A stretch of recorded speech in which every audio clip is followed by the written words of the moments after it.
Well, good morning, YouTube. All right, guys, Thursday morning. Yeah, we had a late night last night with Bob and Tam, so we slept in again this morning. Now we're off to get coffee. Who would have figured, right? Me get coffee in the morning? You guys ought to do that.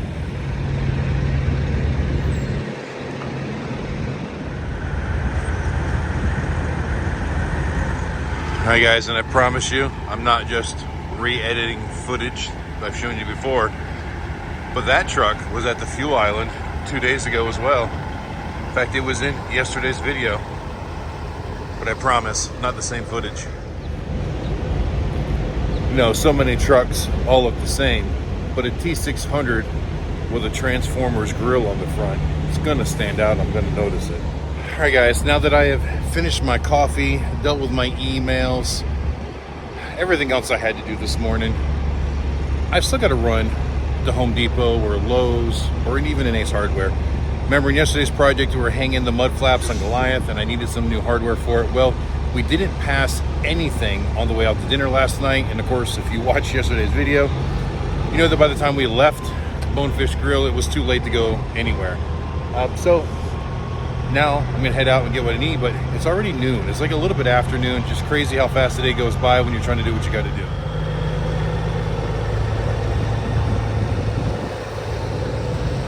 So I'm gonna jump on the bike and we're gonna head out. There's just nothing really local, so I'm gonna have to map into the phone and figure out how to get to a Lowe's or Home Depot, whichever's closer. And also, I guess we need to get some toilet paper. Katie didn't stock up on toilet paper. And it's one of those things where you don't realize how dependent your life is on toilet paper until you don't have it.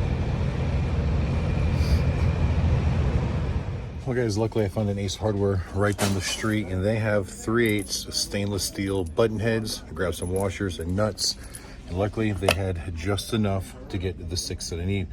Now, just a helpful tip, one of the things I like to do when I'm buying nuts and bolts is I assemble my assemblies all together while I'm at the store, all of them. Because what I've done before is either miscounted or something like that, and I get back to my project and realize I was short something, or accidentally had a nut mixed in with the batch that wasn't the right thread pitch or size, and I just didn't notice. So if you build each assembly, then when you get back, you know you've got everything you need.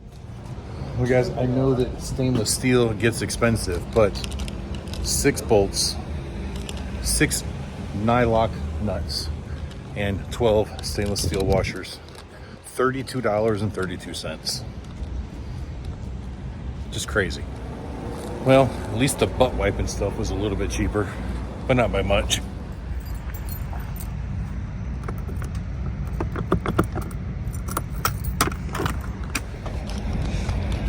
Fasteners, got ratchet, got wrench. Let's go put the final touches on this. All right, guys, so I'm just about finished up with getting these mud flaps on here. I did run into one problem, but we'll get into that in a minute. All right, but I want to introduce Bob here. He just walked up and said hi, and he brought this adorable little chihuahua. Say whatever you want to say. Okay, I was just coming to see Adam here and just check out his Goliath. Well, at the Wildwood Chrome show. Yep. He said the puppy's name is Chico? His name's Chico. And Chico's adorable. He's a really friendly pup. Yeah, okay. All right, Bob, thanks for stopping by. We really appreciate it. Okay. Bye-bye. All right, so the new fasteners don't 100% cover up the imperfection that was left by taking out those old ones. I was hoping to find a slightly larger fender washer, and I wasn't able to find anything that was in either the stainless or the chrome, just like the zinc plated, and those would have just rusted if I would have put them on there. So I'm leaving the bolts a little bit long so I can still add another bigger washer or something, maybe a stainless steel plate that goes across all 3 of them. I don't know what I'm going to do just yet, but I think that looks a whole lot better. The problem we ran into was, even though I gave that tech tip, so to speak, while we're at the Ace Hardware, making sure that everything fits, this one back here, if you look, it's not tight. See, I still got some wiggle on that one. Now, I hand threaded all of those until the bolt reached the nylock part of the lock nut, and they all went on nice and smooth. But then when I started to tighten that one, I got a turn or 2 out of it, and then all of a sudden it got really, really tight. I thought maybe there was a little bit of a burr in it. Tried to back it off, and I can't get it off. I ended up stripping out the head of it, trying to hold it still, trying to unbolt it. So somehow we galled the threads on that one as well. and that was the last one of those bolts that the Ace Hardware had. So for right now, I'm just leaving it there until I can find another bolt to replace it with, and I'll have to cut that one off and start all over again. And wow, guys, the sun is something fierce out here. I mean, it's nice and warm, and I'm sweating a little bit, but it's really like high 70s, low 80s. It's not miserable. There's a little bit of a breeze. It's a pretty nice day all in all. In fact, we're getting really good solar production. Well, I say really good. We're maxing out our solar, even though we don't have a lot of solar up there. Regardless, the sun's good there. It's not good here. So I've got this blanket laid out here on the passenger side steps so I can kind of lay my tools out and nothing kind of gets lost or fallen or scratches up the tanks. And I walk away for 2 minutes, I come back and I grab a wrench and it burns my hand. The sun is just beating on it from this direction. Ouch. All right, guys, I'm moving to this light replacement. As you can see here, when I clipped that jersey barrier, I completely ripped off the entire light. So the new light will go in its place, but it looks like I ripped out all the bolts and everything. So probably just gonna screw it right here, fish the wires through, but I wanna go to clean up some of the stainless that got all bent up and nasty looking. I know it's not gonna look perfect no matter what I do, but I wanna get rid of at least all the bent up nasty parts. All right, I think I got a fairly clean cut on that, and I just basically pulled this out enough that I could get in there and cut it off with the cutoff wheel. I had to break some of the seal beading that was on top of it. It was basically just caulk. And this stuff is really only held on by two-way tape. So I'm pretty sure I can get some more tape in there. If I have to, I'll even run a couple screws in there.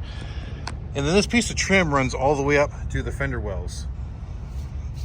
Now I'm hoping that I can reach out to Renegade, the manufacturer of the trailer, and see if they still have some of this trim available. Now, they quit making trailers years and years ago. Now they just make the high-end RVs, but they may still use similar stuff in that, or they might still have leads on where I can buy some of this trim. That way I can either replace the whole piece or at least just patch it in. If there's a little bit of a seam or an overlap there, I don't mind that so much, but I don't want to keep it going around looking, you know, like I hit a jersey barrier. All right, for this bolt here, it looks like I was able to get a hold of it with some vice grips and spin that out to get that little piece of broken bracket off. This is actually part of the rail that you see here that we run our awning bead through. But down here, it ripped it off and it kind of shaved off the head of the bolt. So I wasn't able to get a socket on it, but trusty old vice grips did the job. And there we go, new marker light in place. Okay, and the final project was putting the steering wheel knob on. Now I mentioned I was gonna put it in a hole here. You can see where something was bolted there before. I was assuming it was a steering wheel knob, but for some reason I felt like that was in too close to the center. This is a little bit further out. I don't know, give that a try. Now I've got it as tight as it will go, and it's still not super tight to the steering wheel, but it may be just tight enough. I don't want to crimp the steering wheel too much, so we'll see how that works. Well guys, that concludes the projects for now. At least the projects that I bought parts for the other day. And yeah, there are some other things I wanted to get done, but I'm running out of time. You know, it's like almost 3:30 on Thursday now. Both of these shows, the 75 Chrome Shop Big Rig Truck Show and the Leesburg Bike Fest, both start tomorrow. In fact, I think some places, like at the dealer, it's already started. So I've got to start gearing up and get ready to get footage from both of those. So I'm gonna put the projects on hold for right now. I mean, I may decide to do a few more like in the evenings or something, I don't know. But for right now, we've got to kind of focus on what we actually came here for. You know, I think part of it is the heat is starting to get to me. Right now, I'm standing in the shade and it's not terrible, but you get on the other side of Goliath, the sun is just beating on that passenger side, and everything I've been working on today has been on that side, and it's just been kicking my butt. It's not super hot. It's just the sun getting to me. If I was sitting somewhere in the shade with a slight little breeze come by, I'd actually be pretty comfortable. Like I said earlier, that sun has actually worked in our benefit. For those of you that are keeping up with the off-grid system we put on Goliath, keep in mind it is Thursday at 3:30 in the afternoon, and we left home Sunday at 4:30 in the afternoon. So we're 5 days in, and we are still at about 70% charge. So that's doing pretty good. Now keep in mind, with the DC to DC charger, the battery's charged going down the road. So Going down the road, we've got a refrigerator, our lights, everything we need. The weather's been nice enough that we have not used air conditioning, and we wouldn't have been able to go this long had we used air conditioning. But we stopped that first night and got some sleep. You know, the batteries drained down a little bit overnight, running the refrigerator and everything else. And then we start the truck up in the morning, and we drove the rest of the way here. So by the time we got here on Monday afternoon, we were back up to 100%. And we have not started the truck or used an alternative source of power since then, and we're still at 70%. And that's with the refrigerator running 24/7, running the microwave every once in a while, lights on here and there. Now during the day we don't need lights, but at night Katie's been out there doing work, and she has had the lights on. Today it's fairly hot, so she's actually got a fan going in there, and we're still doing really, really well. But if it stays this hot over the next couple of days, I'm probably gonna have to break out that generator to run the AC during the day, and it'll go overnight. But if we run the AC during the day with it being this hot, it'll drain the batteries. Not super fast. I believe we did a test last year in this parking lot, and we got 19 and a half hours of run time. And that was starting in the heat of the day and running all through the night until the next morning. So I could do it, but then it would deplete the battery. So I think maybe what we'll do, if we can tough it out today, I think tomorrow's gonna be hotter. Maybe we'll run the generator only during the day from like noon until 7 o'clock at night. Run the AC, keep everything cool. That'll also keep the batteries charged. And then at that point we can shut it off and we can make it all through the night without a problem, even if we decide to leave the AC on. Now it's been really nice here at night. We haven't needed the air conditioning. In the first 2 days, although it was warm, the breeze was still pretty nice. But yesterday and today, the breeze has diminished some. So with the fan going, Katie's okay in there, but it's still pretty darn warm. And us fat kids, we may have to resort to AC pretty soon.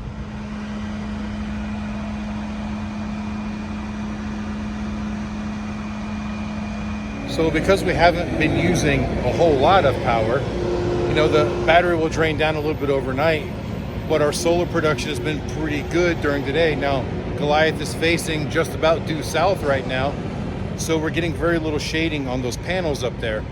Remember, my weak point is we don't have enough solar on the roof. What's up there is working great. It's just not enough. There are 490 watt panels, I think.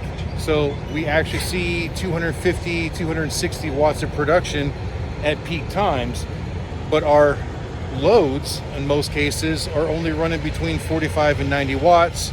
Every once in a while the fridge kicks into like a defrost mode and it'll pull 200 watts for a few minutes. So during the day we've actually still been producing more than what we're using, but not quite enough to make up for what we're using overnight. Again, a bigger solar array would make all the difference in the world. All right, so it's been about an hour and I've top charged on my stuff, kind of rigged up my little microphone to the camera here just in case I do any drive interviews. But we'll take a walk over to the chrome shop, check things out, see what's going on.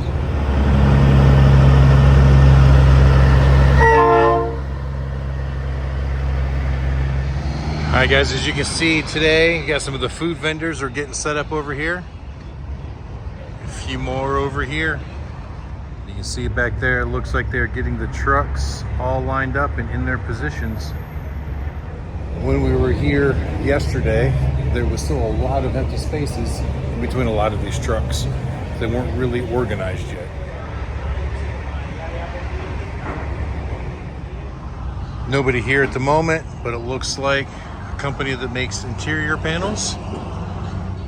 Definitely sounds like someone I may need to talk to, because as you guys well know, the interior on Goliath needs a lot of work. And they got a whole section here lined up with tables. Looks like they'll have a bunch of vendors out here as well. Some of the names are on the tables, but some of them are not yet set up.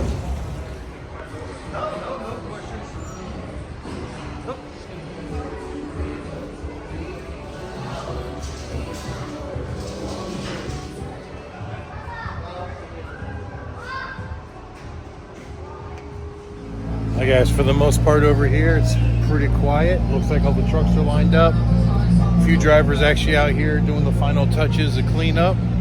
The show officially starts tomorrow, but looks like there's still some empty spots. They might still be waiting for some latecomers to show up. Still a whole lot of room out here for some more big rigs.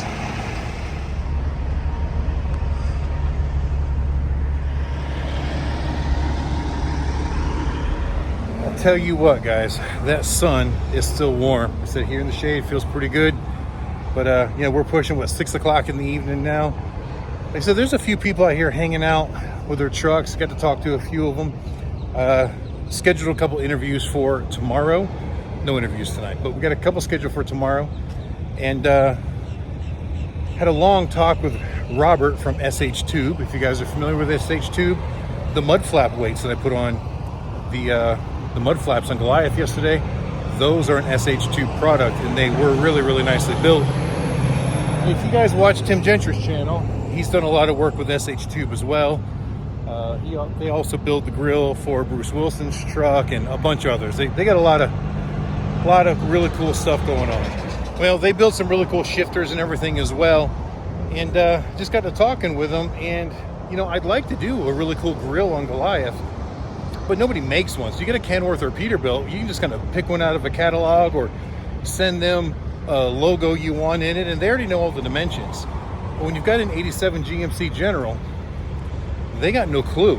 So Robert is actually going to come over here and take a look at Goliath and see what he can't come up with. All right, guys, there goes Robert. He took a look at the truck. He's actually pretty confident that he can make something with it. Now, the 3 dimensions are what makes it a little bit tricky. And he'd probably need the truck for a little while. So it's going to be one of those things where we may have to schedule it for a wintertime project. Try to get that sun out of your eyes anyways. So maybe one of these times in the winter or something like that, I'll drive up to Corbin, Kentucky, where they're out of, and I'll just hang out there with them, and we'll get the fabricating on it. I'm excited. Well, guys, it is almost 8 o'clock, and Kate and I are getting hungry. The sun is going down. The weather is much nicer. It's still kind of hot when you get over there near the trucks, but right here with a little nature preserve behind us, feels pretty nice. So we're gonna go out and get something to eat. I think we're gonna try a place called McCoy's, just right down the road a little ways. Some of the other drivers were talking about it when I was walking around over there. So I don't know, we're gonna try that and see how it is. I guess when we left the truck stop, I know I said McCoy's, but I think I was wrong. The place is actually called Cody's Original Roadhouse. And yeah, you can tell you're in the Villages by all the golf carts parked along the street. Just Harleys and golf carts. Well, and one snowmobile. Yeah, maybe you can work on this tomorrow.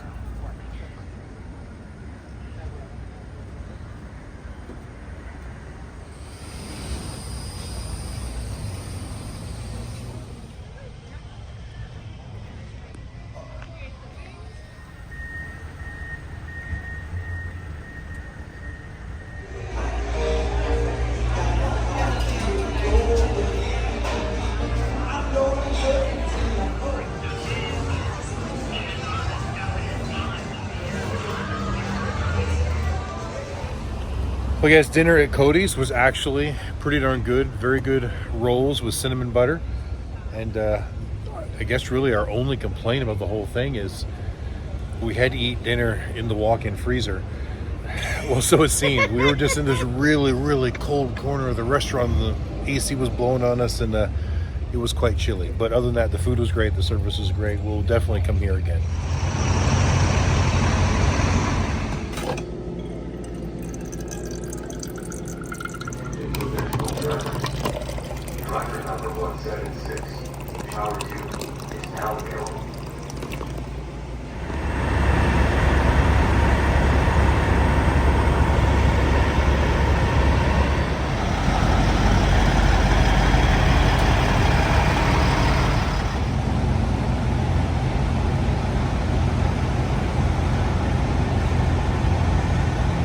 Well, guys, it is about 10 o'clock at night, and just craving some coffee, so I went inside, grabbed me a cup, and I think I'm going to sit here on the bike and watch the trucks go by while I edit this video. But yeah, this time of night, just like every night has been, wow, it got dark once those headlights disappeared, that this place turns into a madhouse. There's just not enough parking here for the amount of volume of trucks that come here.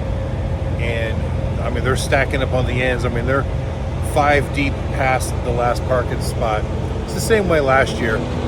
that's actually one of the reasons we come here early, so we got more choice to pick the spot that we want, and where we're at is a really good spot. So I'm kind of liking it, and that's why we do that. But guys, I hope you enjoyed this video, and you know, tomorrow the truck show begins. Tomorrow Bike Fest in Leesburg begins. I'll be bouncing back and forth between the two of them, getting as much footage I can on both fronts. So thanks for watching, and until the next time we see you, keep those engines running.